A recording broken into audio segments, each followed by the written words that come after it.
because it's I think a really good example of some things that our bodies naturally do as we breathe and as we move. So they're driving on a truck with a high-speed camera next to this horse, and you'll get to see the slow-mo video here in just a sec. If we can get his level of Alright, so the horse is trucking. That's good. Do without the music, but so looking at the horse, look at its neck and its head. Now notice he kind of gathers, and then what leads his body into the next stride? His head starts leading him forward. So his head leads and his whole body kind of follows. It's like he's constantly kind of diving, diving forward. And he'll kind of gather, and he's in the air there. And then his head moves and his legs follow, and off he goes again. And so, yeah, this is a horse running 30 miles an hour or so. Really pretty cool. And of course, horses don't have they don't sit at computers all day long. And a good rider will move with the horse. A good rider will move with the horse in synchrony with that. Which leads me to a very interesting story about, sorry, I didn't mean to do that. Our topic of today, which is the Alexander technique, and F.M. Alexander, who was the person who kind of got it started, it's named for him. He was in Australia, and he, became well known for his teaching in helping people be more free in how they use their bodies, and he wanted to go to England, and he needed money. And because he was very good at observing use patterns in people, he also got very good at observing use patterns in animals. And he would go to the racetrack, and he would watch the horses and the jockeys, and the ones who moved in the freest manner. He'd say, "Can you put my money on that one?" Financed his trip to move to England that way. So there's something to it, no doubt. Okie dokie. And I want to do this kind of in my usual hyper-interactive way. So at times you guys will be doing things together, and I might call somebody up. Okay. So who was this guy? So he was an Australian actor, well, Tasmania and then Australia. Then he moved to England. He did come to the U.S. some. His brother lived in the U.S. He was an actor, violinist, teacher of the Alexander technique. He would go around giving, these orations, and so it was like he would say all the great speeches from all the Shakespearean plays and so on as an actor. And he would discover that he was losing his voice while he was doing it. And being kind of a self-made man, he was thinking, okay, well, why is that? Why is that? And he went to doctors, and the doctor said, oh, you've been straining yourself, you need to rest. Okay, so he would rest, and then he had another performance, and he got up there, and halfway through the performance, he's losing his voice again. And he goes back to the doctor, and the doctor says, oh, well, you need more rest, you're still inflamed, And he thought, no, I must be doing something when I perform that is causing me to lose my voice. So he took it upon himself over the next 7 years. He had 3 mirrors. He had a mirror that was straight in front, and then one at 45 degrees, and then one at 90 degrees. And he watched himself while he spoke, while he stood, while he sat, anytime he moved. And he started learning about his habits and learning how to inhibit his habits, which is a very important part of it, as we'll talk about. And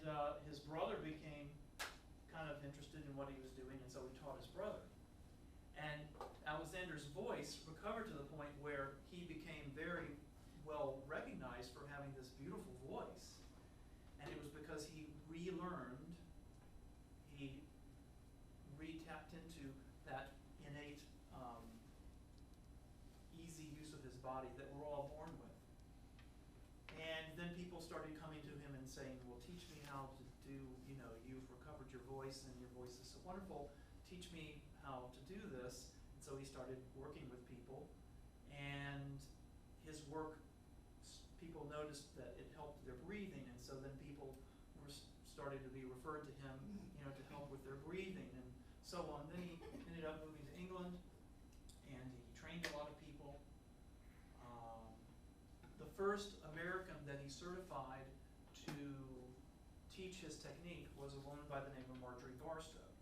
Marjorie Barstow taught a lot of people in this country, including a number of the teachers that I've had the good fortune to work with, Barbara Connell and James Brody and Waxman and Ed Bilanchon.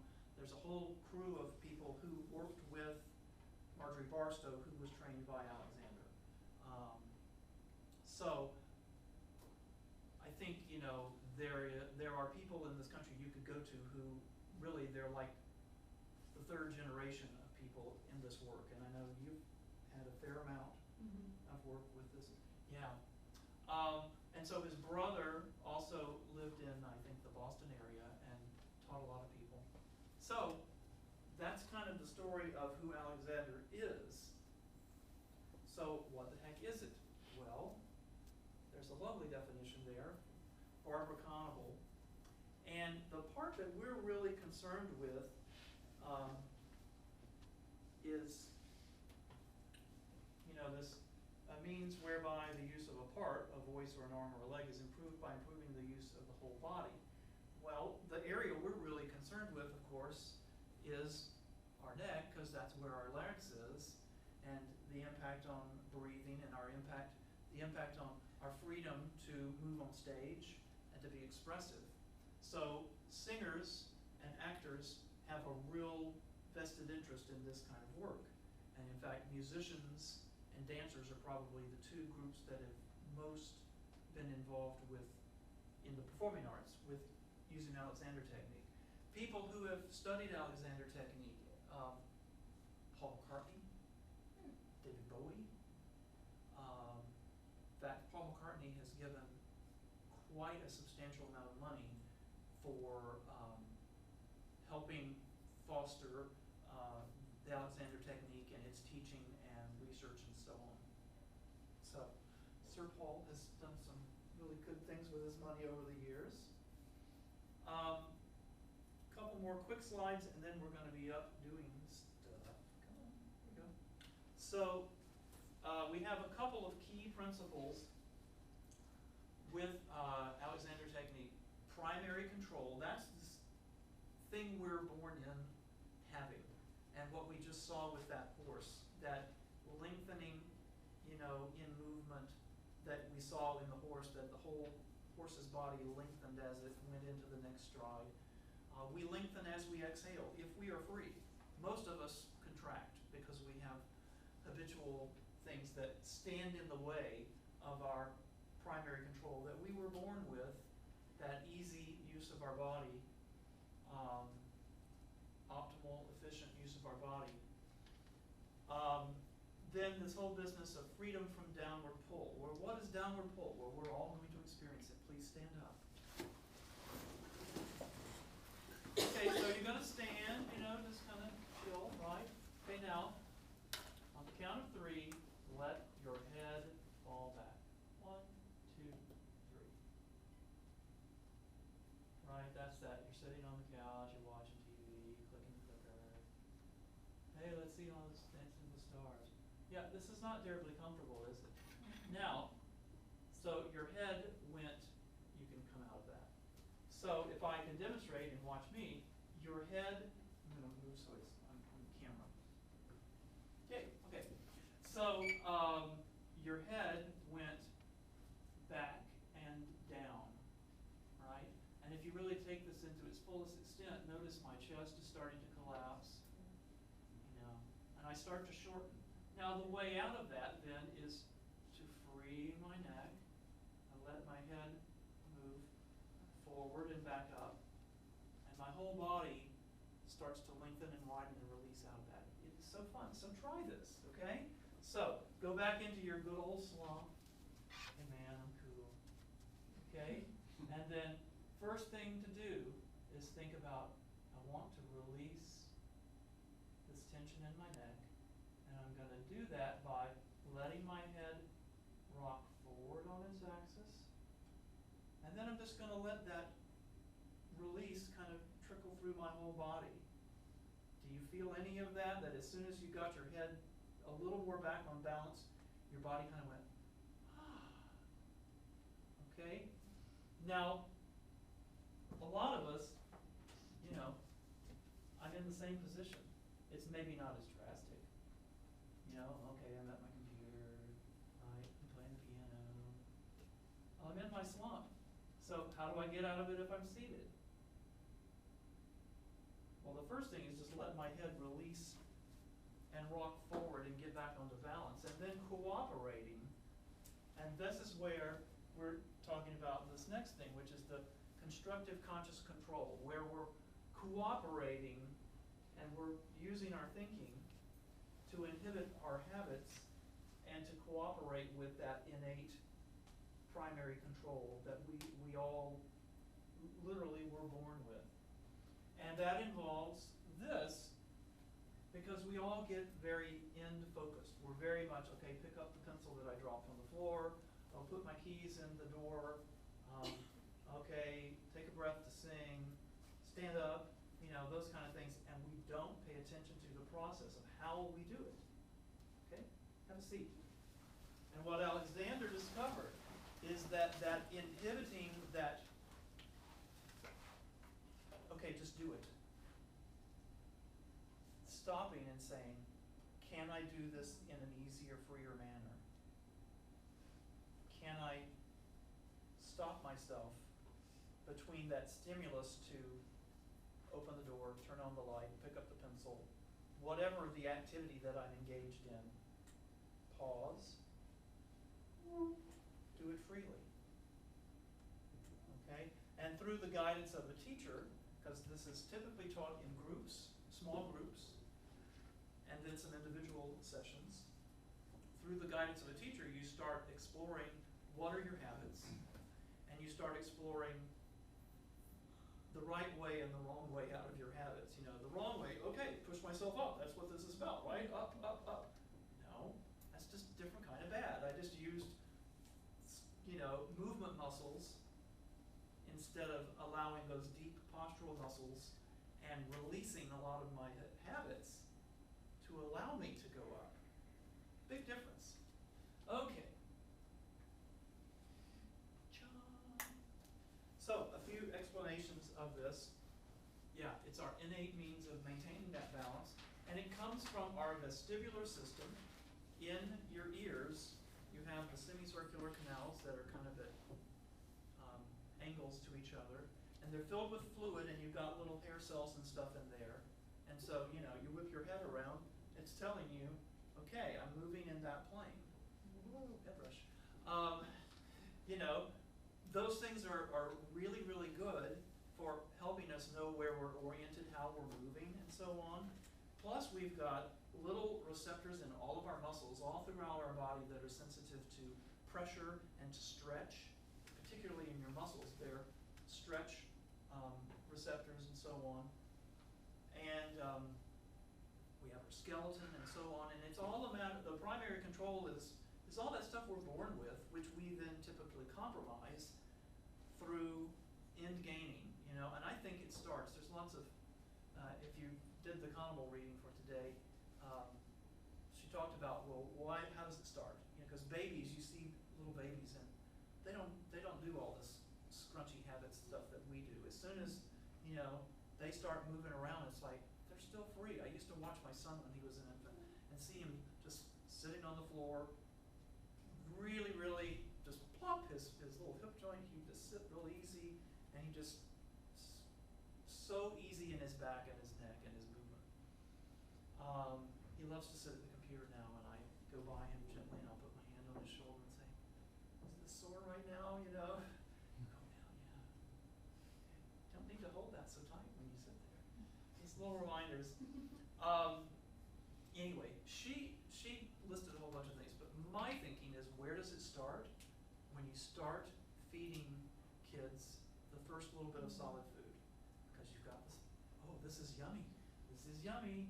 This is yummy. You really want this, don't you? We don't want it to spill on our shirt, do we? We want to get it in our mouth." And so what does the kid do? Goes for it. So we teach them this. I'm pretty convinced that's where it starts. I could be wrong. Anyway, moving on. Downward pull. Well, we already stood up and tried this a little bit, but so it's our primary interference to the primary control. And it's a tensing that goes all the way through our bodies in a pretty predictable pattern. And in the Connell reading, she talked about this, that it's very predictable and very inevitable. So I want you to try a little experiment.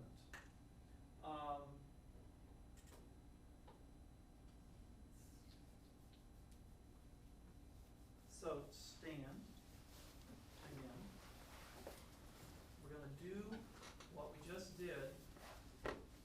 And I want you, rather than thinking so much about your neck, although you'll definitely feel it, but pay attention to what else happens in your body as you let your head fall off balance. Okay?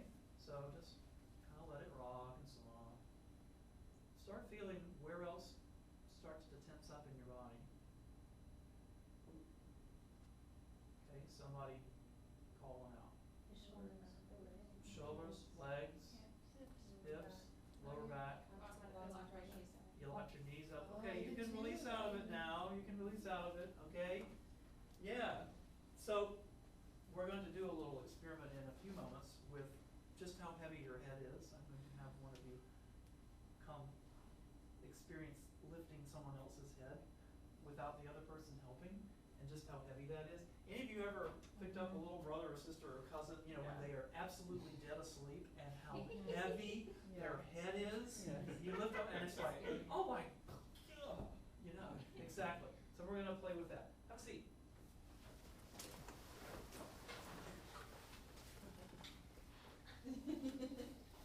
So, how powerful this area is in affecting our whole body. You know, I can do like this, and the rest of my body can still be pretty loosey-goosey, you know, but if I tense my neck, my whole body responds, because it throws my whole skeleton off balance. And then, instead of those deep postural muscles and my skeleton supporting my weight, I'm having to start recruiting other muscles that are movement muscles to help. Okay, everybody, while you're just sitting there, put your hand on your neck. Now let your head fall back again. You start to feel muscles under here work. You can hear my speaking voice change. It sounds a little, well, nasal for one thing. If I release out of that, there's my happy voice again, okay? So you start engaging, for instance, when you guys start teaching, if you're not already doing some, and you see people who are like this, they're engaging some of their tongue jaw muscles to actually help hold their head up. Instead of it, whoa, that was not my best release out of that. Instead of it being more about their skeleton bearing that weight. Now, you work as a veterinarian's assistant. Was that ringing true, watching that horse, how the horse moved? And oh yeah. have you observed that in other animals? And it's kind of crazy when they have, if they've like slipped a disc or they have obvious neck tension, how unable to move they are. Yeah, it's really kind of spooky. So disrupting those rest relationships that are there in the way our skeleton is designed, it causes all this compensatory stuff, and it's going to interfere with that deep muscle support that we have, which will help us sing better, move better, dance better. Okay? Now I want you to try a little experiment while you're seated. So, sitting, very mindful of your head and neck and so on. Get your feet flat on the floor, okay? So, being nice and released in your neck. And on the count of 3, you're going to pick up your right foot and do like that, okay? 1, 2, 3. Not so bad? Okay, now put it down. Okay, now go into your slump. Okay, on the count of 3, lift your right leg. 1, 2, 3. Is that a lot more work? Yeah. I did this last night and I was like, holy crap, that's a lot more work, you know? Yeah, okay. So, what a difference that made in the effort your whole body just to lift your foot. How crazy is that? How should this affect that? Because it throws your whole body out of whack. Yeah, big wow moment. All right. Leading with your head. If you're free, your head leads your body, in fact your spine follows along in sequence. We're going to experience this. So, Austin, please come to the front. And Alexia. This. Alright, so you're going to lie down on your back. So you can lie back and then you bring your knees up and put your feet on the floor. Yeah, that'll be more comfortable for you. Okay, take your hands away. Alright, so Alexia, your job, and you're going to not help her at all. Your job is to lift his head. Oh my god. Okay? Can you move more that way? Thank you. In gaining in action. Did you see that? He didn't even think about the energy cost or tension. You just, oh, okay, yeah, I moved. So just pick it up. So just gently lift his head up. Okay, you're not going to help. Oh my god, it's like a bowling ball. Okay, let it back down. Okay, he was helping. Okay, I mean, really, imagine you're like comatose. Like don't. Don't help at all.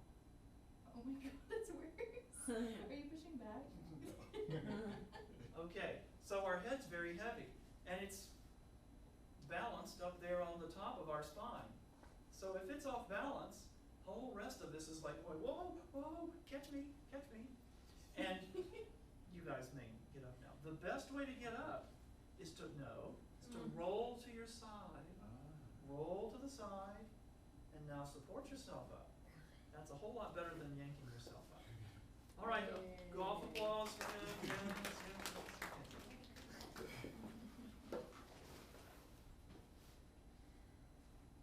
Okay. Constructive conscious control. So, Caitlin, why don't you come and have a seat on the piano bench? She gets to sit. You're laying down. You got to lie down, man. Come on. True. Okay. So, our job. Oh yeah. See, now she's all subconscious. Yeah. Can you pull your hair back a little bit so we can really, yeah, groovy. And maybe the diva scarf. I'm sorry. Okay. So, your job is just to stand up, and we're gonna watch. Okay. What did you guys notice? She leaned forward. She leaned forward. Okay. I didn't notice that. So you're thinking her head was the first thing that moved. Which way did it go? Forward and up. It was like a. Yeah, it was a rocking. Okay. I saw the chest lead. Okay. All right, go ahead and have another seat down. Okay. So we're watching again, and we're seeing her own profile. You've got front row seat here. Okay. And so this time, as you stand, bring your head-neck relationship and the freedom in your neck. Bring that into your consciousness as you stand. Whenever you're ready, you stand. Just be free. Be mindful of it as you're doing the activity, yeah. That was a little easier on her neck that time. I didn't see her scrunch down at the initiation of the movement. And you did a little something different with your feet too. Okay. Yeah? So the challenge, when we're going from seated to standing is our butt is carrying the weight and then we have to shift it forward onto our feet. Okay? Do you know where your hip joint is? Yeah? Okay. So Is that right? most of you can, find the top of your Here. iliac, Okay. your ilium there. Okay, that's the top of the pelvis, but your hip joint is quite a bit down from that. Everybody stand up and try this. Okay, it's easier if you, have tights or something on, but you can probably get in there. You can lift a leg and kind of wiggle around a little bit, and you can you can get in there and find the top of your femur, and then What? This is too much padding. so you can find the top of your femur and then the hip joint, because your femur is kind of like that. There's bone that goes on up, and then the ball thing is actually a little down and in from there. But at least getting a sense of where the top of your femur is, okay? Because that's where you should bend from, not your waist. Try to find a waist on a skeleton. You can't. Waists are something with clothing, yeah? That's a waist right there. That's the waist of my pants. But Wow. a waist is a terrible thing to mind, okay? So, It's like those birds. everybody, yeah, those little bird things. So, think about moving from your hip joint, That's a good bow too, right there. Thank you. from your hip joint, not from your waist. So Christine knows. She's a dancer. And what's helpful to do that is if you're thinking, okay, I want to always be going out, Ah, gosh, that's such a stretch. Right? That's good. Okay, so now, Caitlin, go ahead and sit back down again. Everybody else sit back down. So now with that new awareness of your hip joint, what if, as you stood, I'm going to come over here, as you stood, that you pivot from your hip, and again, so you're going to be thinking, I'm staying nice and long this way. I'm not going to shorten to stand up, okay? So you're thinking nice and long this way, pivot from your hip until your weight is a little more over your feet, and then you'll just go right up. Okay.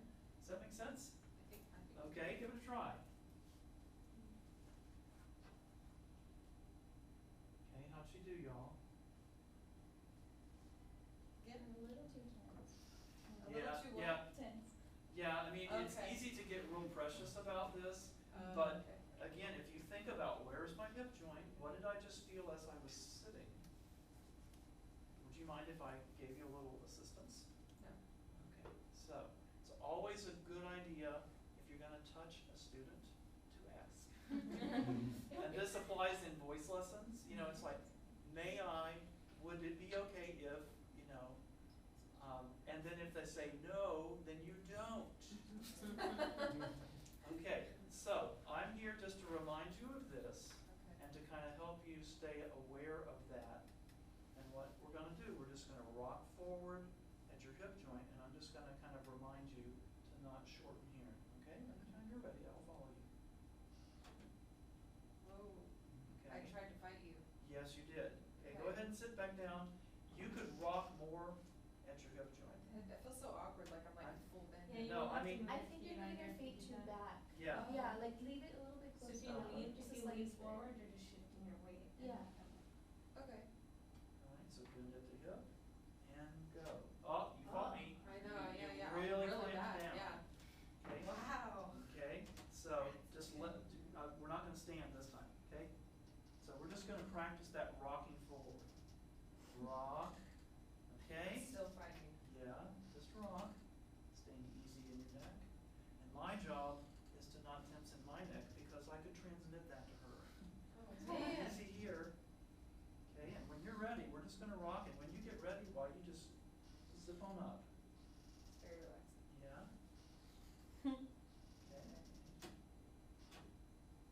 A little better. A little better, but yeah. still a lot of resistance. But that's a real good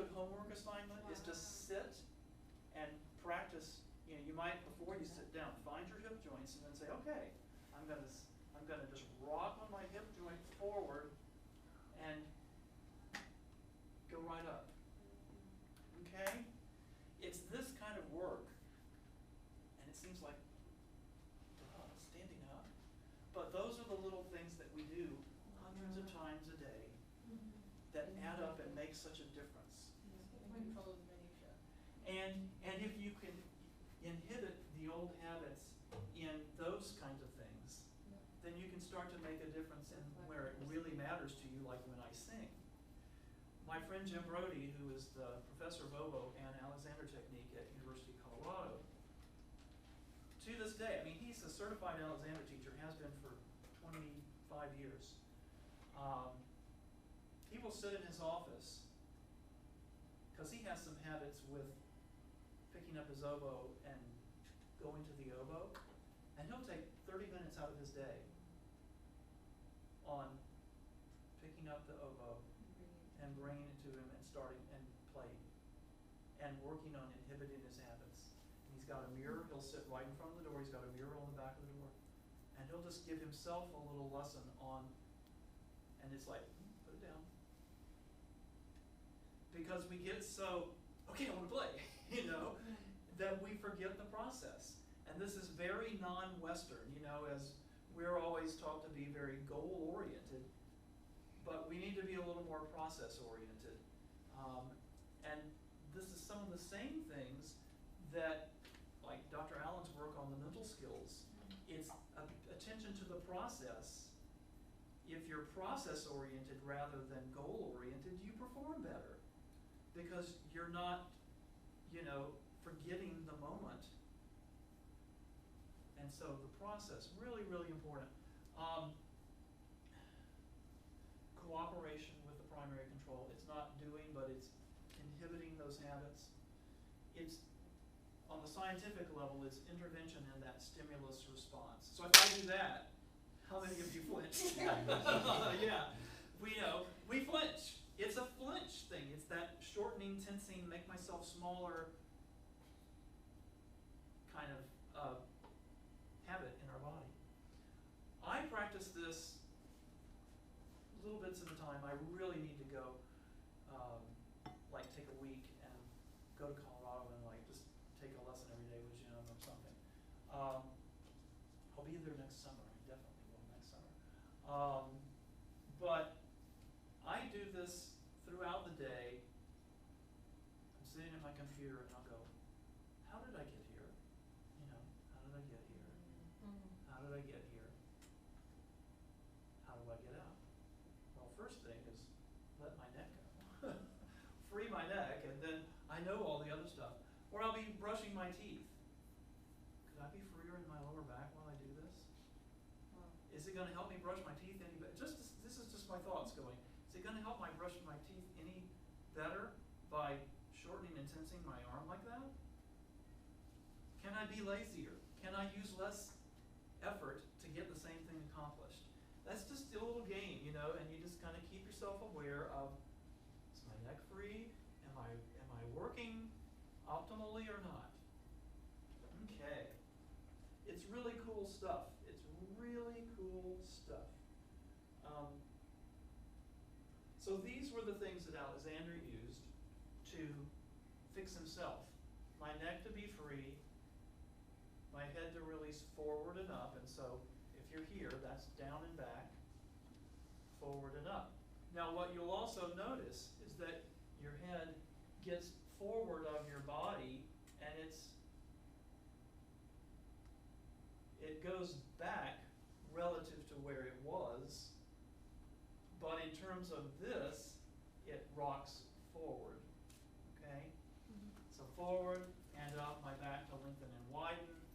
And I mean, some people, you get past the point of needing to think through it verbally. This really helped Alexander at the beginning to kind of have this, kind of a mental checklist which is going all the time. It's not 1, 2, 3. It's like the Trinity, you know. They're all God, you know. Okay, so body map. We start talking about that. This was devised, and in fact, we've had Bill Connable here some years ago. Dr. Frago is real good friends with him because Bill Connable was the cello professor at Ohio State University for many years. Yes, I am drinking blueberry kefir. I was on antibiotics for a couple of weeks for an infection, which kills all the good bacteria that reside in your body. And so now that I got rid of all the bad stuff, I need to kind of rebuild my gut bacteria, my internal biome. Okay, I'm just weird, accept it and go on. So this is our internal concept of how our body is designed and how it moves. So this is not the book learning, okay, yes, I understand that we have 7 cervical vertebrae and we have 5 lumbar and all this kind of stuff. Okay, that's the book stuff, but it's putting it into the reality of my body and how I really think it works. Okay, so put your pens down for just a second. Take 2 fingers and move them and close your eyes. Don't look at other people. Put your 2 fingers on where your jaw joint is. Okay?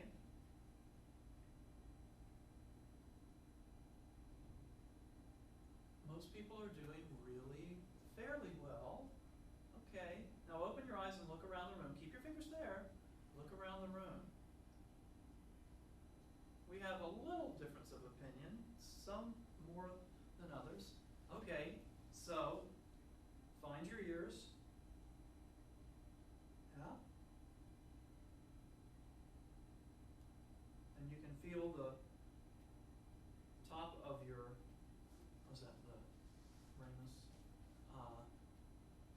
go in. There's a little condyle and there's a little space you can feel. So if your fingers aren't up in here, they're in the wrong place. Now the thing about the map is, if you think the joint is here or some other spot, then you're going to use your muscles in accordance with how you believe it is, right? Just like if you believe that humans are capable of flight simply by jumping up in the air, which seems crazy, but our worldview is all about how we think the world is. If we think that's where my jaw joint is, like, you're feeling that ridge of muscle and bone that, there's the back part there of my molars. That's like the zygomatic area there. If you think that's where the joint is, then you're going to try your darndest to move it there. Okay, now, how many arm joints do you have? How many arm joints? Count them. With or without the hand? Okay, 1, 2, 3. I'm seeing 3. Most people are saying 3. Let me introduce you to a 4th one. Put your hand right here. Okay, so find your sternum, okay, and then where your sternum and your collarbone, and do this. There's another arm joint there. How about that? Bone to bone joint. That's where your arms attach, bone to bone, with the rest of your body. Everything else is free floating. So yeah, you have a wrist joint, an elbow joint, you've got the joint of the humerus with your scapula and your clavicle there. And then you've got one more there. Now if you play the trombone, or you're a conductor, or you play the violin or the viola, knowing that you've got that joint there is really cool. If you swim, that's really cool, because when you're stretching out on freestyle, or you're doing butterfly, okay, having that mobility there is really cool and really important. But if you think there's not a joint there, you're probably going to have that area more locked up than it needs to be.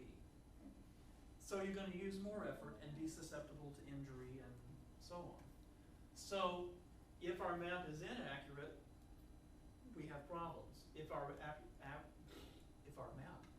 is more accurate, then we're going to take less effort and be more efficient and maybe play better, move better, etc. And again, this isn't the intellectual stuff, although you do need to, that's gonna help guide you. It's more the how you think of it. Now, there's a great example of how we have mapping errors. Our body changes. Think about, the old joke of, the kid is sitting at the breakfast table, and he reaches for his orange juice and he knocks it across the table because his arm is longer than it used to be, and that's really true. Our bodies grow in size, sometimes pretty dramatically, in our teen years. And we get used to, okay, it moves in a certain way and so on, and suddenly it's bigger, and those muscles are stronger, and wait a minute, that map doesn't quite jive with what I am doing now.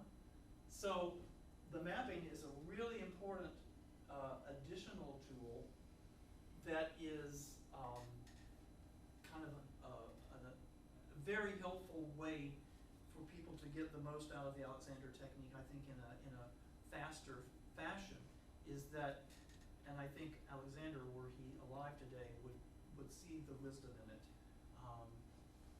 It's not, again, it's not the, studying an anatomical charts and knowing exactly what every single muscle is, but it is, on a practical level, using that as guidance and with your experience to discover, oh, well, which bone is the one that moves on my lower arm? So everybody take your finger and put it right here, and you can see that that bone stays in place. So you have the ulna, and this is the radius, And this is a real good thing that kids do when they first learn to play the piano, is learning where the rotation comes from, which thing moves. This is one of those things, though, our experience is so strong.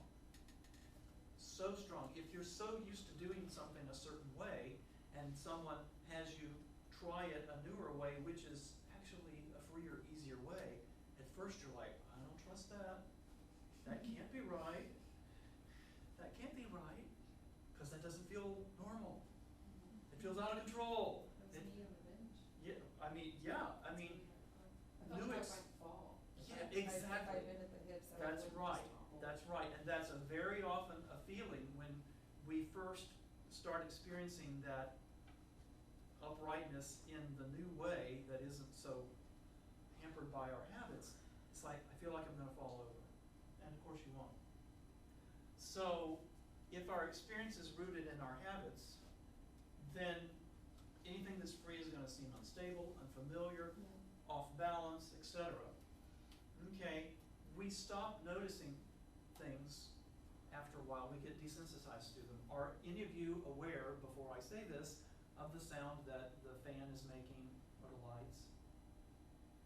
You are now, because I brought it to your attention, but it was not something we were thinking about, right? Okay, everybody get your desk clear enough. Okay, and sit there and do this.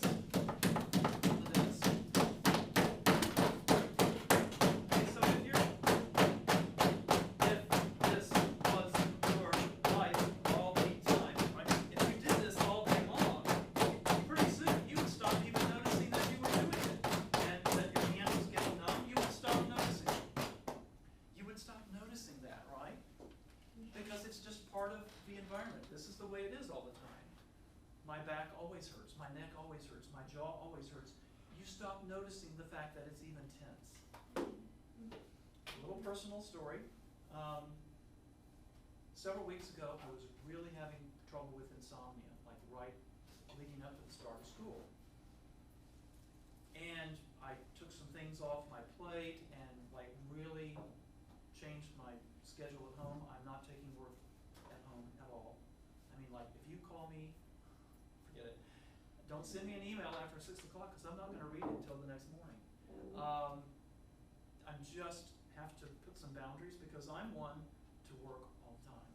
And like over summer, I was analyzing data on a voice experiment, and I was going to a conference and presenting it. Instead of having it summer when you recover. And so I really got desensitized just how bzzz I was all the time, until I stopped. I started putting some things away, and it's like, wow, I was really jazzed up. You know, no wonder I was having trouble sleeping, because I just was so hyper zzz all the time that I couldn't let go when I got into the bed. And the same is true, I got desensitized to that stress level, because it was just that way all the time. Similarly, we get desensitized to stimuli from our bodies because of our habits. We're just so used to being tense all the time, and somebody frees it up. It's like, oh, what the heck is that? I was in an Alexander class at the University of Colorado. We had a foreign exchange student who was studying cello.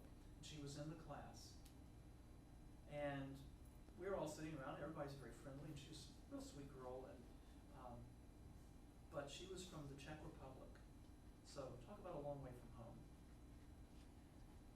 And Jim was going around the room, and he had his hands on her, and she was moving really well and releasing, and suddenly, and she just started pouring tears. And we could all see it. He couldn't see it. She wasn't sobbing, but it was like pouring tears. And yet she was kind of smiling, because she was letting go of all that. I'm in this new country, and I don't speak this language well, and I'm so far away from home, and someone was just giving her permission to let go of some of that body armor that she was carrying around, you know? And I mean, she just poured tears the whole time. And, you know, he could tell after a while, I mean, he was standing behind her, that she was really, something was going on. Just put his hand really calmly on her back, you know. He said, that's enough for now. That's good. And he went on to the next person. He didn't make a big deal out of it. None of us did either, because we had had similar moments, not maybe like tears, but, oh my gosh, I'm so free, and I want this all the time instead of the crap that I usually carry around. So, yeah, it was one of those real wow moments. All right, wrapping this up. So, our sensation is guided by our maps, and we need that correct information about our structure. So, yeah, this is one of the reasons we do study the anatomy, but then we pour that into guiding our experience. And, yeah, we've already talked about end gaming. We lose our way on the way to the goal. So, the parallel with the middle skills work is very much there. And I think the more we pay attention to our process, as a teacher, I'm happy with a student singing the wrong vowels and the wrong pattern and the wrong rhythms and whatever, but you took a really lovely breath, and that was exactly what I wanted there, and it sure sounded free. We can fix the other stuff. That's fine. You know, I am more excited about those process victories, you know, because the results will come if the process is right. So, okay, enough for one day. Grad students, we will be here on Friday in here. If So, anyone wants, go ahead. if Yes. anyone wants the number of Pedagogy teachers in town, I have Stephen's cards if they're there. Wonderful. Can I have one? Yeah, of course. I only have one. Uh-oh. I can make copies. Oh, okay. Give me a card and I'll make Okay. some copies. Okay. Oh, and he's a Yep, he has the DNA connecting.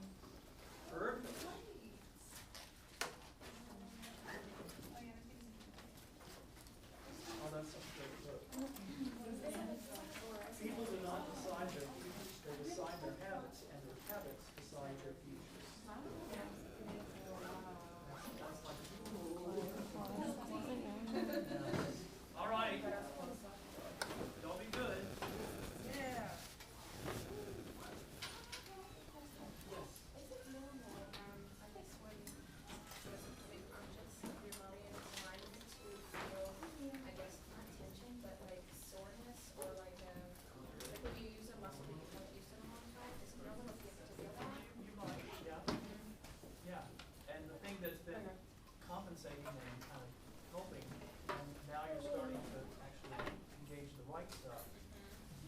Yeah, I've seen that happen with people.